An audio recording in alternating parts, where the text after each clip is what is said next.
Oma tahitien ni. Teu po temo. Temo tupuna. Omara hiya ite mahana. Ora. Hari pau. Kau kau manu. Hanet manu.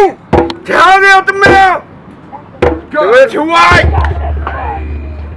Hamari yau. Satu tak. Jadi kita mulu yau. Akan habis tu apa? Oh, tu betul.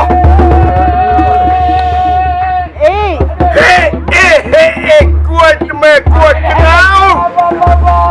What me tu? What vale me tu todo fino? Why?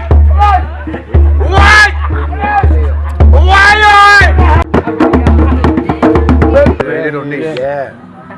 You understand? When I kneel down, it's a reason. I saw you kneel down. Yeah.